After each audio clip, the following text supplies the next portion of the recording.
Let me show you what 5 fucking chapters fucking means.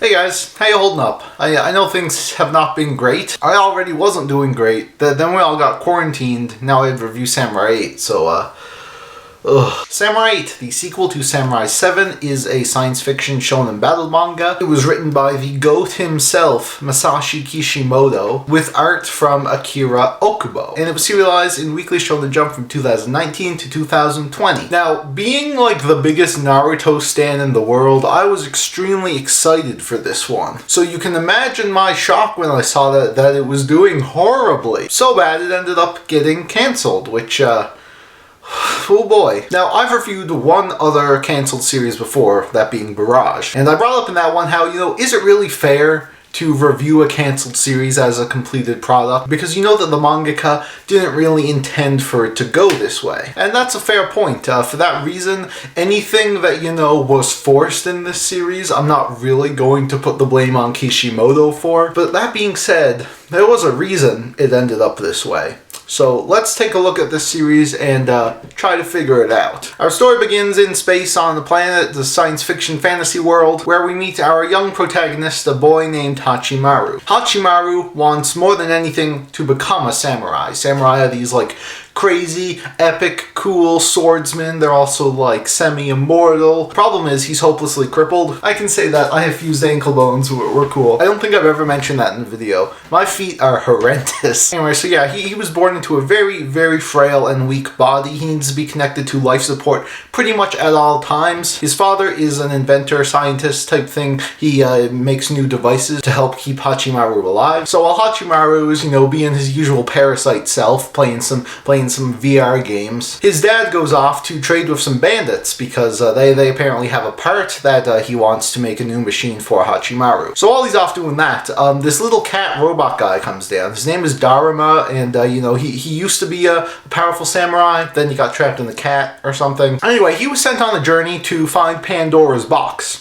You see, the world, the galaxy is dying. And if you open this magical box, Pandora's box, you'll find all the secrets that can restore the world to normal. In order to do this, you need 7 keys. And in order to get those keys, you gotta track down the 7 key holders. So Daruma right now, he's on a journey to find samurais, people to help him track down all of these keys and, find the keys, and we all good. He comes to Hachimaru because Hachimaru is ranked #1 in this VR game I mentioned he plays. This particular VR game was actually designed by Daruma to train and find people who had the potential to be great samurai. Hachimaru was one of them until he realizes how hopelessly crippled he is and is like, okay, well, fuck you, we can't do anything here. Now, while this is happening, his dad is still trading with the bandits. Some shit goes wrong, and they find out that Hachimaru's heart is being powered by this device that is worth a shitload of money. So they're like, okay, instead of trading with you, we're just gonna go kill your son. So they take his dad back to the house, and Hachimaru and Daruma are like, hey, what the fuck's going on here? The bandits are like, yo, kid, we're gonna let your dad go if you kill yourself so we can steal your heart. And he's like, okay. So Hachimaru kills himself, but then the samurai god guy, the warrior god or something, he's like, oh man, this kid is so cool and brave and noble. Instead of him just dying like this, I'm gonna make him a samurai. So now Hachimaru is a samurai. He defeats the baddies, and yeah. So Hachimaru goes off to train with Daruma, even though his father doesn't want to, because his dad is really protective of him. He's like, fuck you, cat man, get out of here, leave my son alone, he's still my baby. But Hachimaru was like a stupid rebel kid, so, he's going off doing his samurai shit. Then we meet Anne. Whatever. She's a princess. Young girls train to become princesses. They go to princess school. A samurai always has a destined princess, and the princess has a destined samurai. They'll eventually get together, and when the samurai and the princess's power merge together, they can unlock their full potentials. Hachimaru is Anne's samurai, so they get together. And yeah, you see, Daruma, he's a very respected and powerful samurai. He used to have a bunch of apprentices, one of them being Ata. Ata is very disgruntled because of some things that happened in the past, and now he's trying to find, the anti-Pandora's box, the evil one that can destroy the world. And it turns out one of the people who holds the key to this box is Hachimaru, because of events that happened in the past. So now Ata comes down, tries to steal it, Some shit goes down, he fails, he vows to come back for Hachimaru, and now Hachimaru, Dharma, and Ann are like, well shit, we gotta go open Pandora's box before this guy can open up the evil Pandora's box. So they leave the planet, they go on a space adventure.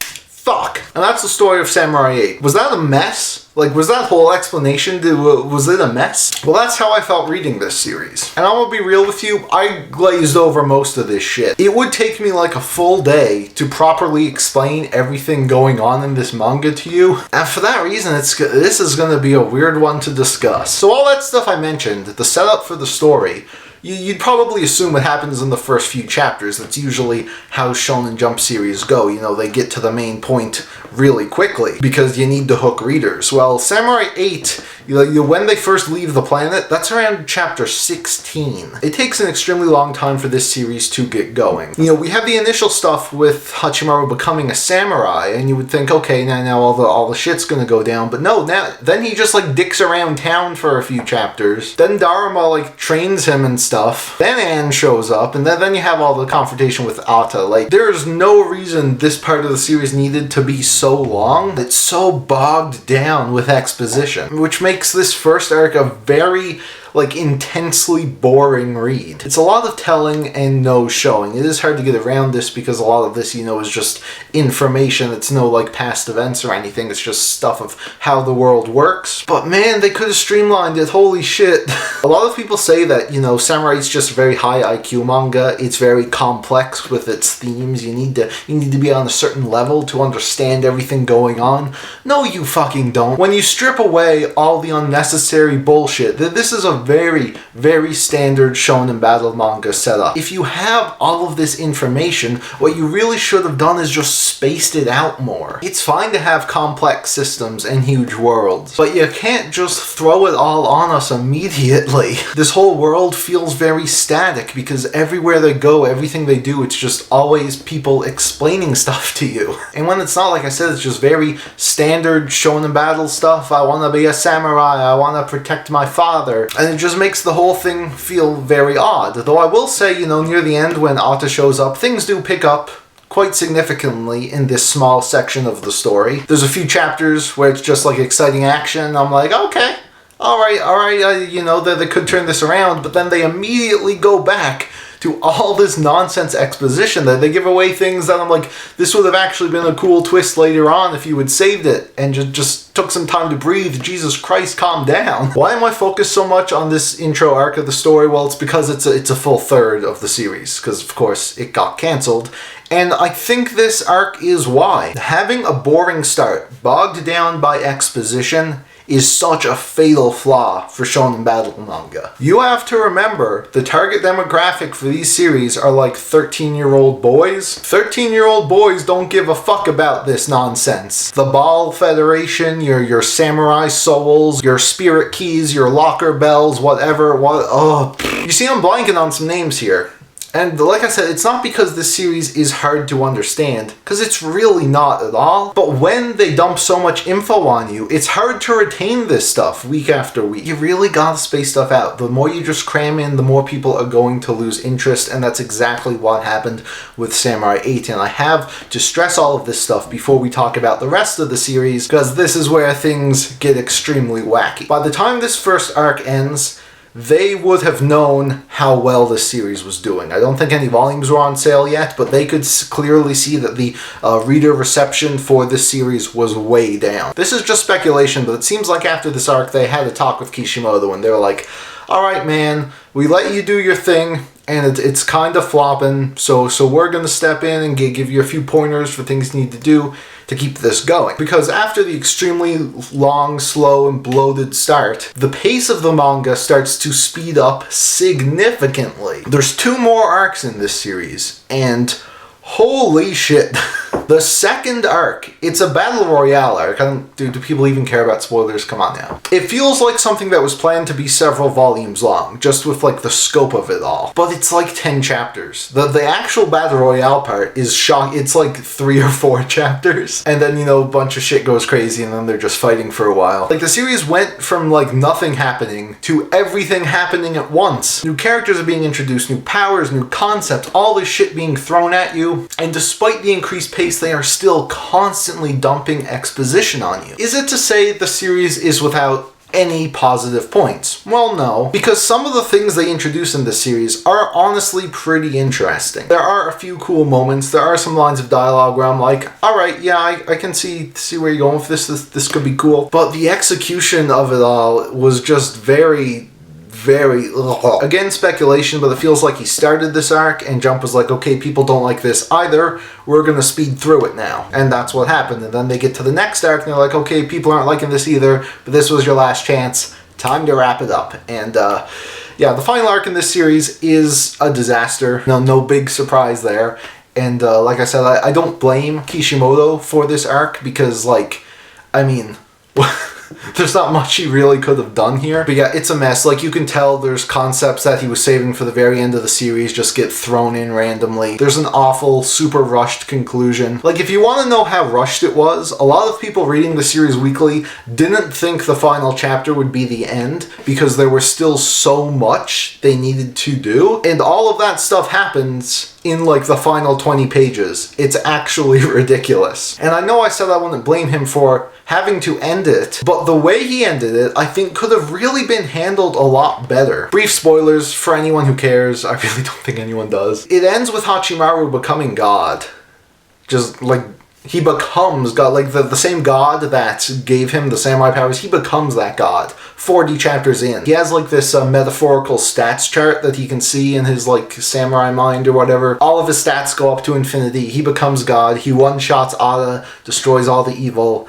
And then Anne becomes a samurai, and they're like, alright, let's go continue our quest. The journey has only begun. It would have been significantly better if just none of this happened, and it was just like Hachimaru and them like, alright, let's continue the quest, the journey has only begun. Because at least then, fans could make up their own headcanon, continue the story themselves or some shit. But this is just like, oh no, he becomes God, the end, oh fuck. So yeah, the story was a complete mess from start to finish, but in very different ways throughout the whole thing. It's really not hard to see why this didn't pull people in. Like I said, you have to keep in mind the demographic here. It's mostly young children who didn't grow up with Naruto. Like a lot of people in the West, they hold Naruto to this very high regard, and Shueisha does too with how they marketed this series. But like, you have to keep in mind, like, so many kids these days in Japan don't really read Naruto because they didn't grow up with it. It's so long. They're reading all of these other series like Black Clover and My Hero that are super fast paced. They have streamlined explanations. They don't have any of the same problems that Samurai 8 has. But I guess we might as well move on and talk about some of the characters here. But there's really not much to say because with how much exposition, with how fast the story moves in the later parts, there is very little time to focus on these characters at all. Hachimaru is a very standard battle manga protagonist. He wants to be the best, like no one ever was. To train and beat the rest, yeah, that's his cause. Dharma is like your standard master character. I kind of did like Hachimaru's dad. I mean, he was a bit of a cliche, like overprotective father, but I did think like a lot of the moments between him and Hachimaru were pretty genuine. Now that I think about it, that was probably like the best thing I could take away from this series. There were also some moments with Hachimaru and Anne. Their friendship and like deepening bond couldn't really reach its potential at all, but I could see, a few sparks there of like, okay, with more time, this could have been a decent relationship. There's a bunch of other characters. There's like Goku and Ichigo and like some other people who come in and join their crew, but they're very bland. They have very rushed character arcs, and there's really just not much to say about any of these guys. If the series continued, I mean, I could see some of them becoming good characters, but because of the way this series worked, not really much here to salvage. Also, Hinata is like, he's Kylo Ren. It's kind of hilarious. But there's even less to say about him, because he's barely, like, he shows up at that first confrontation, and then he shows up for the final battle. That's pretty much it. But you see, there's one other huge problem with Samurai 8, and that is with the art. Now, right off the bat, I'm going to say Akira Okubo seems like a pretty talented guy. I mean, if you look at specifically his color pages, some of the drawings here, he's a pretty damn good artist. So if the manga has good art, what's the problem? Well, that's not really the case, because while things may look good at times, it's kind of like cluttered as fuck. This is a mess. Oh my god. How did no one step in and be like, whoa man, chill the fuck out? Like, I know Naruto also had that problem near the end where it got like really messy with its art, but this is like, what the fuck? The flow in this series is so bad, man. Like, you can tell what's going on if you stare at it for a long time. But that's not how action manga is supposed to be read. It's supposed to have good flow. Your eyes are supposed to bounce from page to page following the action. Samurai is terrible at that. The backgrounds just blend in with the characters. There's like no negative space here. Like, there's always just things. It's so weird and distracting. And it wouldn't be so bad, but like the line art for like all these background items is the same width as the foreground. Like, come on man, this is like basic middle school level art tips. And when you don't do that, you use shading, but there's barely any shading in this manga. Now, it does get better. In fact, I'd say it gets significantly better. It still retains a lot of its problems, but you know, the messy pages, the cluttered backgrounds, they do decrease quite a bit, and they do add more shading. And I do think the character designs are decent, and like, yeah, like I said, he does draw the characters really well. But the problem is most of this stuff is in the first arc, and you know, with the messy art, the messy story, it's really a no-brainer why people didn't like this. But you know, Akira Okubo has a lot of potential. I really hope he learns from his mistakes and we see him again in the future. So that was Samurai 8. To talk a little bit about the whole status of this thing, it's so weird to be here. When this series started, I never in a million years thought that like less than a year later I'd be reviewing it as a completed product. It is kind of rare for mangaka to have like multiple hits in a row, but this was Kishimoto, man. This was one of like the top selling mangaka ever. You know, despite myself and many others thinking Naruto kind of shit the bed near the end, his influence and status is just undeniable.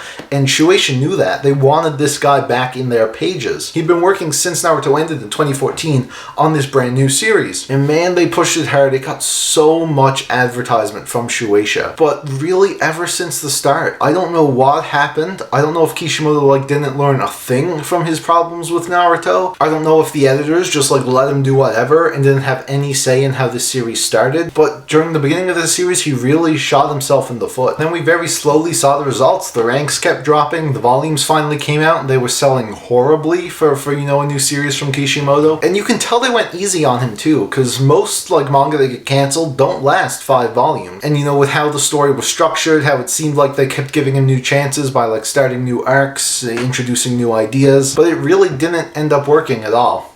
And it is a shame. I mean, I did not like this series at all, like 3 out of 10. But I know a lot of people did. Specifically, I know a lot of people who say it gets a lot better after the first arc.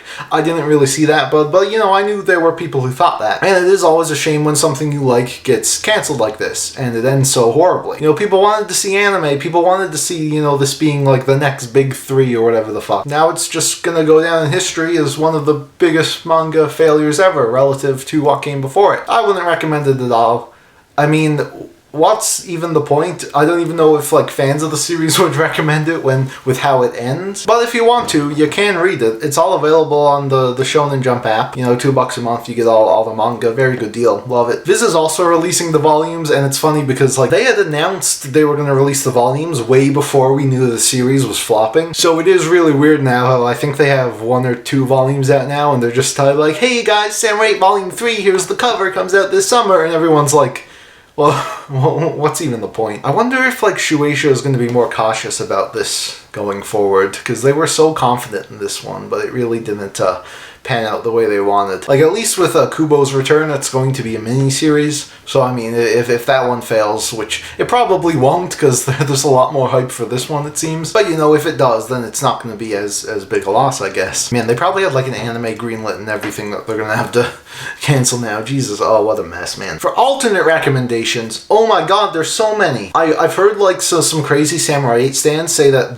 this one didn't do well because it was a science fiction manga and science fiction series aren't popular in Japan. Are you fucking insane? There's so much better shit out there. Dragon Ball is a great fun science fiction battle manga. Astro Lost in Space, an amazing shonen science fiction manga. Even just the normal shonen stuff. My Hero, I don't know, Attack on Titan, even Black Clover. I don't like Black Clover at all. Demon Slayer, we have Magi. Did I say One Piece? There's One Piece up there. Even Naruto. The start, especially of Naruto, is so much better than Samurai 8.